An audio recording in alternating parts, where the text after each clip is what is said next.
संयुक्त कर्मचारी महासंघ के प्रदेशाध्यक्ष वीरेंद्र चौहान ने चंबा में प्रेस वार्ता करके कर्मचारियों के हितों को बड़े ही सौहार्दपूर्ण तरीके से आवाज बुलंद की। प्रेस वार्ता के दौरान उन्होंने संयुक्त कर्मचारी महासंघ के साथ जुड़े सभी संगठनों से जुड़े मुद्दे प्रमुखता से रखे। उन्होंने प्रेस वार्ता की शुरुआत एमपीएस कर्मचारी महासंघ चंबा के जिलाध्यक्ष सुनील जरियाल को संयुक्त कर्मचारी महासंघ के वरिष्ठ उपाध्यक्ष का दायित्व प्रदान करने की घोषणा के साथ की। उन्होंने कहा कि ऐसा पहली बार हुआ है जब इस तरह के राज्य स्तरीय संगठन में चंबा के किसी शख्स को वरिष्ठ उपाध्यक्ष का दायित्व दिया गया है। उसके बाद संयुक्त कर्मचारी महासंघ के प्रदेशाध्यक्ष वीरेंद्र चौहान ने कर्मचारियों के पेंडिंग डीए एरियर का मसला प्रमुखता से उठाते हुए दिवाली तक प्रदेश सरकार से कर्मचारियों को इसका लाभ मुहैया करवाने की उम्मीद जताई।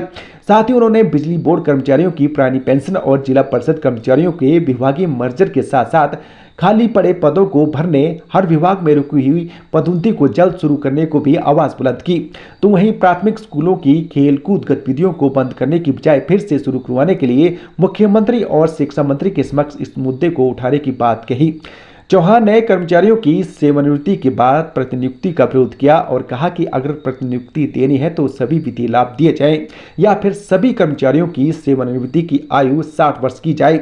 इसके अलावा सभी श्रेणी के चतुर्थ श्रेणी कर्मचारियों को 60 वर्ष में सेवानिवृत्त करने की भी मांग उन्होंने प्रमुखता से रखी। उन्होंने कहा कि अनुबंध पर कार्यरत कर्मचारियों को साल में 2 बार रेगुलर करने का मामला 20 सूत्रीय मांगों में शामिल है। बहरहाल साल में 2 बार रेगुलर किए जाने की पॉलिसी बनाई जाने भी जरूरी है। इस मौके पर संयुक्त कर्मचारी महासंघ के साथ जुड़े अन्य संगठन के पदाधिकारी भी मौजूद रहे। राज्य कार्यकारिणी के चुनाव हुए थे शिमला में 3 तारीख को, जिसमें संयुक्त कर्मचारी महासंघ की 71 अलग अलग जो ऑर्गेनाइजेशंस है उसमें भाग लिया। अलग अलग डिपार्टमेंट्स, बोर्ड, निगम, कॉरपोरेशंस, उसमें नई जिम्मेदारियाँ दी गई हैं, जिसमें पहली बार हमने कॉन्स्टिट्यूशन भी अमेंड किया, जिसमें 3 सीनियर वाइस प्रेसिडेंट भी उसमें मनोनीत किए गए हैं और बाकी जो 40 अलग अलग स्टेट बॉडीज़ की नोटिफिकेशन हुई है प्रस्ताव के माध्यम से, वो नोटिफिकेशन भी हमारी मतलब 2-4 दिन में जारी हो जाएगी। उसकी प्रोसीडिंग भी जारी हो गई है। उसमें एक बहुत बड़ी दायित्व जिला चंबा को मिला है। आपको शायद पता होगा, वो भी बताना मुझे बहुत ज़रूरी है कि वरिष्ठ उपाध्यक्ष की बहुत बड़ी जिम्मेदारी होती है। तो उसमें हमारे जो एनजीओ संगठन के जो 9 जिला प्रधान थे, वो बहुत मैंने कहा डिफरेंट तरह की ऑर्गेनाइजेशन उसमें आई थी।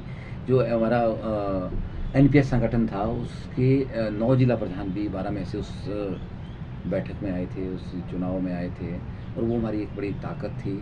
और उसमें ये निश्चित किया गया था कि भी एक बड़ी जिम्मेदारी जो है, क्योंकि एनपीएस संगठन ने बड़ा एक लड़ाई लड़ी थी, निर्णायक लड़ाई लड़ी थी हमारी पेंशन को लेके, जिसमें सभी और लोग भी और विभाग भी थे, हमारा संयुक्त कर्मचारी भी था, पर महन रोल जो है वो एनपीएस संगठन का रहा था।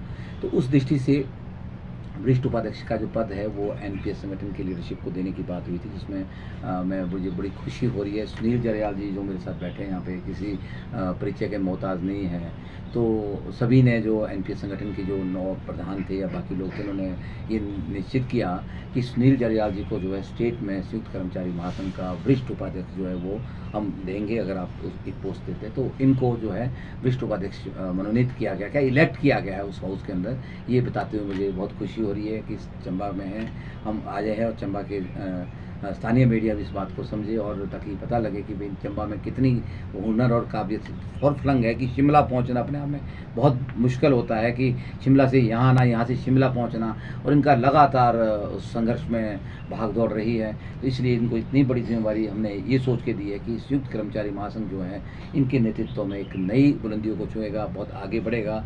और बाकी हमने 12 जिलों के संगठन के चुनाव भी हमने दोबारा से कराने की बात अभी कही है, उसमें चंबा का चुनाव भी दोबारा से हो रहा है और गतिविधियां भी होगी।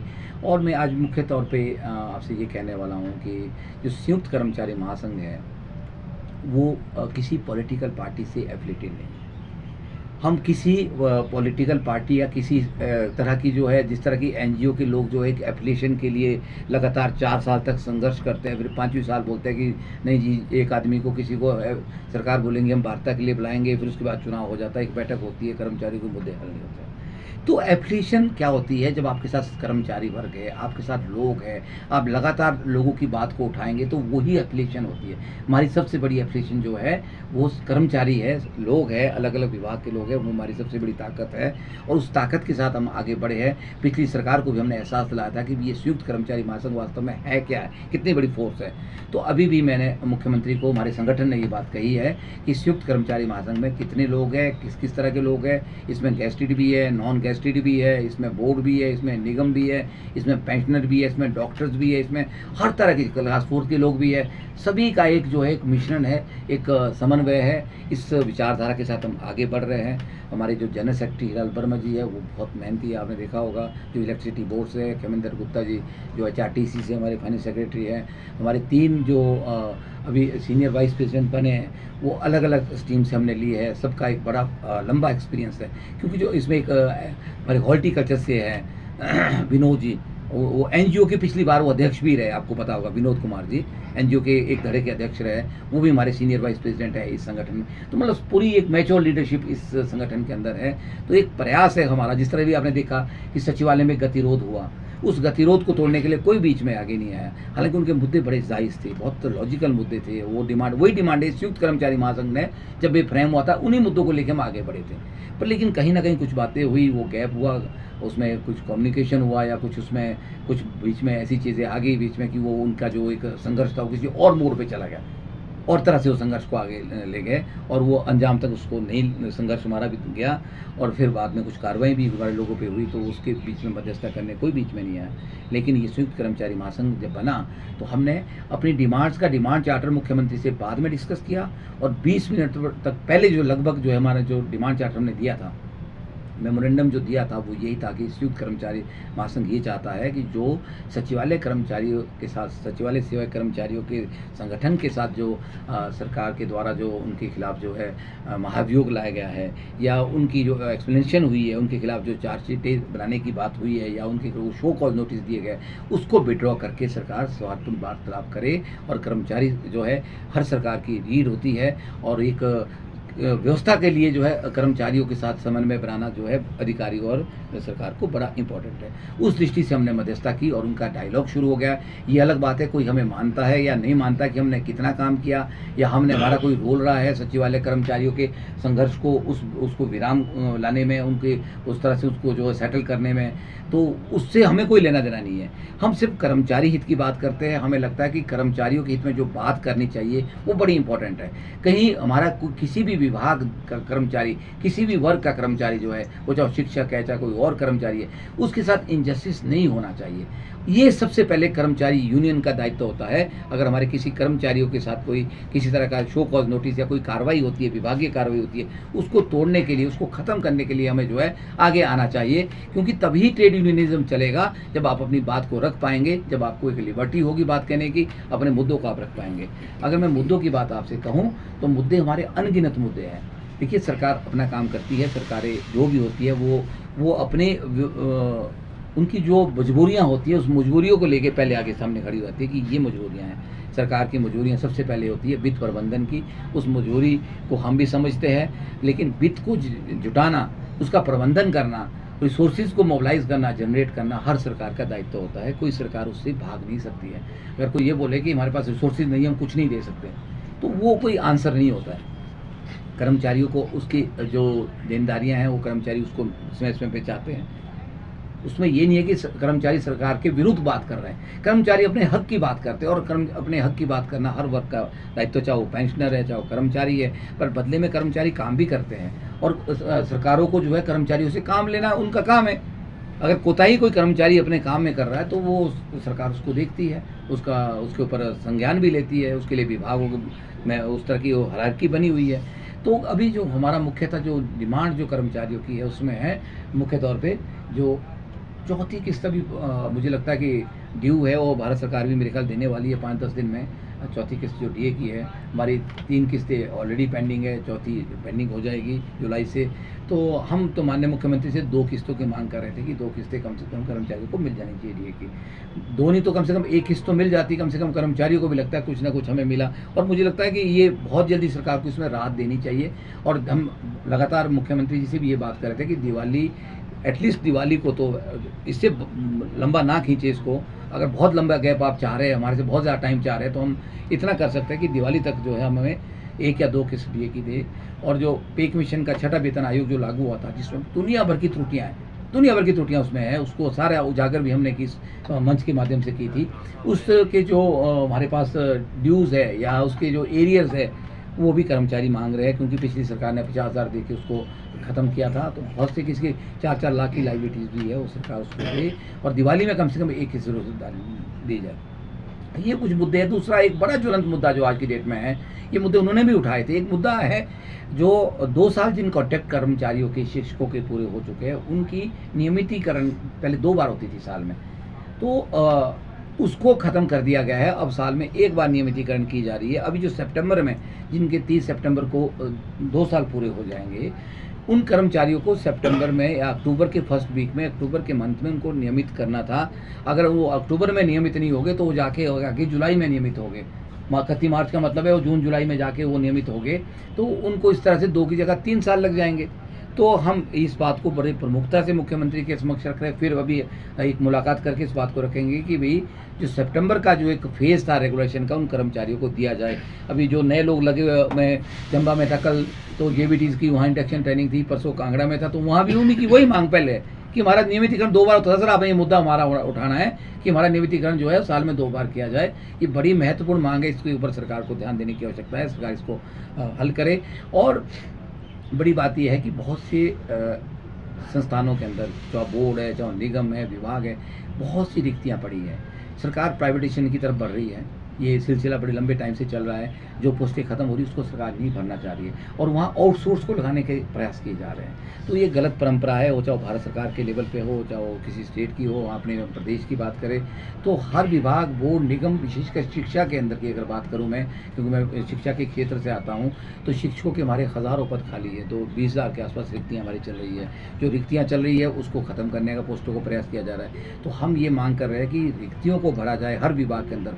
विशेषकर शिक्षा के क्षेत्र की बात करें तो टीचिंग का जो एक प्रोफेशन है वो ऐसा प्रोफेशन है, अगर वहाँ स्कूल के अंदर किसी सब्जेक्ट का टीचर एब्सेंट हो जाता है, नहीं रहता है, तो वो सारा सिस्टम ही पहला जो आता है, बच्चे का पूरा जो कैरियर है वो तबाह हो जाता है। तो उसके साथ तो एक्सपेरिमेंट किया ही नहीं जा सकता है। तो हम ये मांग कर रहे हैं कि जो आउटसोर्स विभाग में हमारे पास लगभग 35,000 कर्मचारी है डिफरेंट जगह, पहले भी हमने आपसे इस बात को लेकर बात की, सरकार उनको नियमित करे पॉलिसी ला के।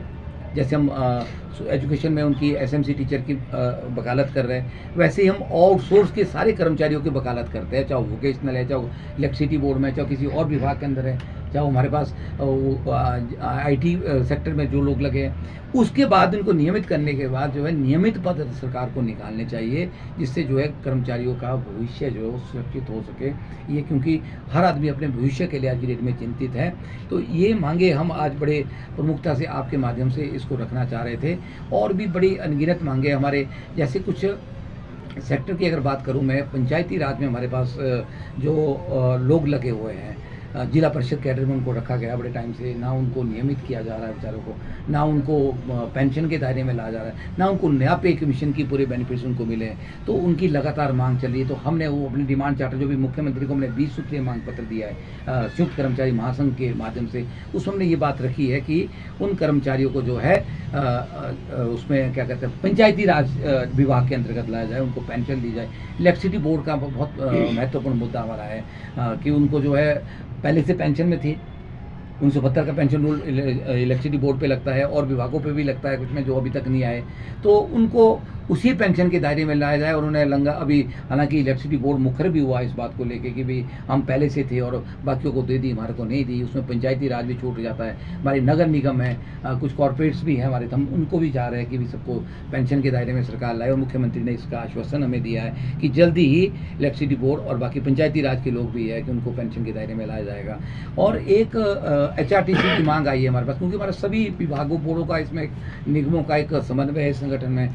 तो हम एक दो जो प्रमुख मांगे हैं उसको हम जरूर मंच से उठाते हैं। उनकी एक बड़ी महत्वपूर्ण मांग आई है कि जिस तरह से जो हमारा HRTC आजकल घाटे की स्थिति में बहुत लंबे समय चल रहा, संघर्ष में है, तो वो चाह रहा था कि एक ट्रांसपोर्ट बनाया जाए इलेक्ट्रिसिटी को उनको ट्रांसपोर्ट का दर्जा दिया जाए, तो वो उस मांग को भी हम आगे बढ़ा रहे हैं कि भी जो HRTC है उसको कॉरपोरेशन से हटाया जाए। तो इस तरह की कुछ डिफरेंट मांगे, हमारे एजुकेशन की भी बहुत सारी मांगे हैं। अभी एक मांग जरियाल भाई के माध्यम से भी आई थी कि, और हम उस मांग को शिक्षा मंत्री से भी रख रहे हैं कि प्राइमरी स्कूल्स के अंदर जो हमारे बच्चों के अंडर 12 के जो टूर्नामेंट्स होते थे उसको बंद कर दिया गया। असली प्रतिभा तो वहाँ से आनी है बच्चों की। उस प्रतिभा को अगर आपने ख़त्म कर दिया तो बच्चा कहाँ ऊपर जाके तैयार हो, एकदम थोड़ी तैयार हो पाएगा। तो हम उसकी मांग करते हैं, माननीय शिक्षा मंत्री से भी हम मिलेंगे कि भी इसको बहाल किया जाए। ठीक है, वो कुछ फंड की भी कमी हो सकती है, उसमें कुछ प्रॉब्लम हो सकती है, पर लेकिन मुझे लगता है कि उसको शुरू करना बड़ा इंपॉर्टेंट है। उसी तरह से हमारा एक चिल्ड्रन साइंस कांग्रेस होता था स्कूलों में, बच्चों की प्रतिभा को क्वालिटी एस्पेक्ट्स की अगर बात करूँ, वो भी लगभग भारत सरकार उसको चलाती थी साइंस एंड टेक्नोलॉजी के माध्यम से। तो उसमें कोई एक्टिविटी, मेरे पास ही वो विंग है, उसमें कोई एक्टिविटी हो नहीं रही इस साल, कोई कैलेंडर या उनकी कोई शेड्यूल प्रोग्राम आया नहीं भारत सरकार से। तो अगर भारत सरकार उसको नहीं चलाना चाहती है तो क्वालिटी एस्पेक्ट्स के लिए स्टेट गवर्नमेंट का जिम्मेवारी बनती है कि आप उसको चलाएं। उस जो ये एक्टिविटी है, ये जो साइंस क्विज वगैरह इसमें होते हैं, तो इसको कंटिन्यू किया जाए, स्टेट इसमें फंडिंग करे, ये मांग हमने अभी हाल ही में रखी है। तो ऐसी ऐसी अनगिनत मांगे हमारी है जिसको लेके हम धीरे धीरे आगे बढ़ रहे हैं। और हमारा मुख्य फोकस ये है कि हम जो संयुक्त कर्मचारी महासंघ के संगठन को इसको धरातल पर लाना चाहते हैं। इसमें डॉक्टर्स की भी डिमांड है हमारी, जैसे उनका NPA बंद कर दिया गया, नॉन प्रैक्टिशनर और अलाउंस उनको मिलता था, अब उनको बंद कर दिया गया, उनको नहीं दिया जा रहा है। उनकी जो अपॉइंटमेंट्स कॉन्ट्रैक्ट पे हो रही है उनको फिक्स कर दिया गया है, तो उनका अपना संघर्ष चल रहा है। तो उन्होंने भी हमारे से बात की है, उनके मुद्दों को भी हम 1-2 मुद्दों को इसमें टेकअप कर रहे हैं। तो मतलब ये है कि हर वर्ग की कुछ ना कुछ प्रॉब्लम्स चली है। हमारा प्रयास रहेगा कि हम सरकार से डायलॉग करें। हमने अभी 20 सूत्रीय मांग पत्र सरकार को दिया है, हाल ही में मुख्यमंत्री से लंबी बात हुई है। प्रमोशंस की हमने बात की है, हर विभागों में प्रमोशन रुकी है, जितने भी विभाग है, एजुकेशन की बात करें या किसी और डिपार्टमेंट की बात करें या किसी बोर्ड निगम की बात करें, तो मुझे लगता है कि 1 साल से विभागों में प्रमोशंस हर कैटेगरीज की, हर डिपार्टमेंट की रुकी है। तो उसको हम मांग कर रहे हैं कि भाई उसमें प्रमोशन एक कर्मचारियों का एक राइट है, उसका एक अधिकार है, उसको समयबद्ध तरीके से प्रमोशन मिलनी चाहिए। जहाँ उससे स्टैग्नेशन खत्म होती है, वहाँ काम में भी उससे जो है उसमें स्फूर्ति आती है, एक नई सोच के साथ आदमी काम करता है और आपकी प्रोग्रेस बढ़ जाती है। उससे विभाग को फ़ायदा है, सरकार को फ़ायदा है, कर्मचारियों को भी फ़ायदा होता है। प्रमोशन को नहीं रोकना चाहिए। हमारे बहुत से लोग जो है बिना प्रमोशन से रिटायर हो रहे हैं। वो हर 31 मार्च को 30 मार्च को जो है वो लगातार रिटायरमेंट होती जा रही है, जिसका राइट था उसको नहीं मिला। कम से कम जो लोग प्रमोट हो रहे हैं ना उस डेट को होने थे, रिटायरमेंट के टाइम उनको परफॉर्मा प्रमोशन देकर उनको तो फ़ायदा दे देना चाहिए कम से कम, क्योंकि उसका एक पेंशन के टाइम उसको एक स्टेटस तो उस पोस्ट का मिलेगा और उसका वो बिल्कुल अधिकार है। उस अधिकार को लेकर हम बात कर रहे हैं। री एम्प्लॉयमेंट का मुद्दा भी आया था, हमारे शिक्षा विभाग में भी है, कुछ और जगह भी रख दी है, जैसे हमारे के भी जो 58 से रिटायर हो जाते हैं। उसमें एक मैं और बात जोड़ना चाह रहा हूँ री एम्प्लॉयमेंट में, जो हमारे 4th क्लास के एम्प्लॉय, क्योंकि हमारे 4th क्लास के एम्प्लॉय हमारे उस संगठन में उनकी तरफ से हमने डिमांड चार्टर में डाला है कि पहले जो क्लास 4th एम्प्लॉयज थे उनकी रिटायरमेंट 60 साल थी। अब सरकार ने इंट्रोड्यूस की कि 58 साल। उसमें भी 2 तरह के ग्रुप हो गए। जो पुराने लोग हैं वो तो 60 में आज भी रिटायर हो रहे हैं, जो पुराने रिटायर हो रहे हैं। जो नया आदमी कोई रिटायर हो रहा है तो वो 58 में रिटायर होगा। तो उसमें एक एनोमली आ गई है। तो हमने उनको बात की है कि उनको यूनिफॉर्म किया जाए, 60 साल रखा जाए। और हम ये मांग भी करते हैं कि सरकार जो री एम्प्लॉयमेंट दे रही है उस री एम्प्लॉयमेंट के बजाय उसका हम विरोध करते हैं। और री एम्प्लॉयमेंट पिक एंड चूज़ हो रही है और री एम्प्लॉयमेंट में कुछ आपके वो ड्यूज़ को रोक रही है सरकार, और उसमें कुछ करना चाह रहे हैं, कुछ नहीं करना चाह रहे। जो करना चाह रहे हैं उनको मिल भी नहीं रहा। तो सरकार अगर चाहती है कि कर्मचारियों की सेवाएं लेनी है, तो हम तो बहुत टाइम से मांग कर रहे थे कि जो सरकार की रिटायरमेंट एज है कर्मचारियों की वो 60 साल कर दी जाए, सबके लिए यूनिफॉर्म कर दिया जाए। तो सरकार क्यों ना इस रिटायरमेंट एज को 58 से बढ़ा के 59 या 60 कर दे, कि बजाय कि री एम्प्लॉयमेंट को शुरू करना है, या तो री एम्प्लॉयमेंट ना करे, अगर करनी है तो उसको रिटायरमेंट एज बढ़ा दे। इसमें एक हमारा ये भी हमने डिमांड चार्टर में मुद्दा सरकार को दिया है। तो इस तरह से अलग अलग हमारे 20 सूत्रीय मांग पत्र है, और मांगे जो आएंगी और विभागों की उसको भी हम ऐड करेंगे सप्लीमेंट्री उसमें। तो इनिशियल स्टेज में संगठन काम कर रहा है। इस तरह संगठन में हमने पेंशनर्स की बात भी की है। पेंशनर बहुत संख्या में हमारे पास है, तो हम पेंशनर का भी जो पूरा इनका बॉडी है उसको भी हम जोड़ रहे हैं। तो ताकि इस तरह से हमारा जो संगठन है ये आज की हमने मुख्यमंत्री को बताया कि ये सबसे बड़ा संगठन आज की डेट में। इसमें 85,000 टीचर भी है और विभाग भी, इसमें गेस्टेड भी है, नॉन गेस्टेड भी है, डॉक्टर्स भी है, पेंशनर भी है। तो मतलब अगर सरकार चर्चा करना चाहती है तो चर्चा करने के लिए, कर्मचारियों के मुद्दे हल करने के लिए सबसे राइट प्लेटफॉर्म और सबसे बड़ा और सही प्लेटफॉर्म संयुक्त कर्मचारी महासंघ है, जो एक सही पिक्चर भी सरकार को देगा और जो है कर्मचारियों के मुद्दे भी सही तरीके से प्लेटफॉर्म पे रखेगा।